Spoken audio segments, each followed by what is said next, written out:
Green line এবং blue line, অর্থাৎ দক্ষিণেশ্বর থেকে একদিকে কবি সুভাষ বর্তমানে শহীদ ক্ষুদিরাম পর্যন্ত মেট্রো পরিষেবা, অন্যদিকে সেক্টর 5 থেকে হাওড়া ময়দান পর্যন্ত মেট্রো পরিষেবার সময়সীমা বৃদ্ধি করলো কলকাতা মেট্রো।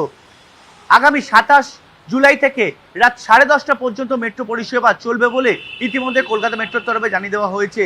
আমি যেখানে দাঁড়িয়ে আছি সেটা হচ্ছে গ্রিন লাইন, অর্থাৎ সেক্টর 5 মেট্রো স্টেশন, যেটা হাওড়া ময়দান পর্যন্ত যায়।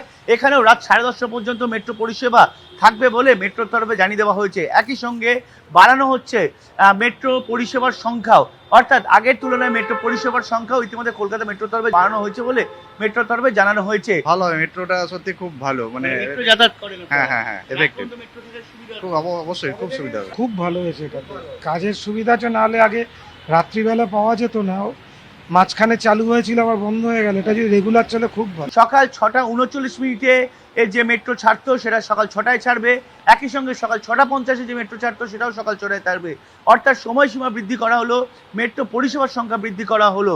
আমি আমার সহকর্মী দেবব্রতগুলো দেখানোর জন্য আমি এখন দাঁড়িয়ে রয়েছি গ্রিন লাইনে। সাধারণ মানুষ সেখানে নেমে আসছে। মূলত জানানো হয়েছে যে সোম থেকে শুক্রবার 228টি পরিষেবা থাকতো, যেটা 236 হলো গ্রিন লাইনে। শনিবার 212 থেকে 212টিই থাকলো এবং রবিবার 111 থেকে 111ই থাকলো।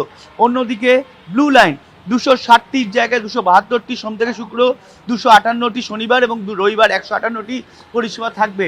অর্থাৎ মেট্রো পরিষেবার সময় বৃদ্ধি করা হলো, মেট্রোর টাইমিং চেঞ্জ করা হলো। কলকাতা ভীষণ ভালো বলবো, কারণ যারা রেগুলার যাতায়াত করে তাদের টেনশনটা থাকবে না, নিশ্চিতই তারা তাদের ডেস্টিনেশনে পৌঁছাতে পারবে। हाँ ये बहुत बड़ी चीज है।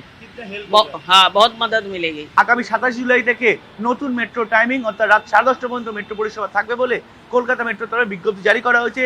যেখানে আরেকটা বিষয় নির্দিষ্ট করে দেওয়া হয়েছে, যাত্রীর চাহিদা যেমন বেড়েছে, যাত্রীর সুবিধার কথা মাথায় রেখেই এই পরিষেবা বৃদ্ধি করা হলো বলেই কলকাতা মেট্রোর তরফে বিজ্ঞপ্তি জারি করা হয়েছে। ক্যামেরা দেবব্রত দাসের সঙ্গে Shanta Bhattacharya, TV 9 Bangla, Salt Lake sector 5 metro station.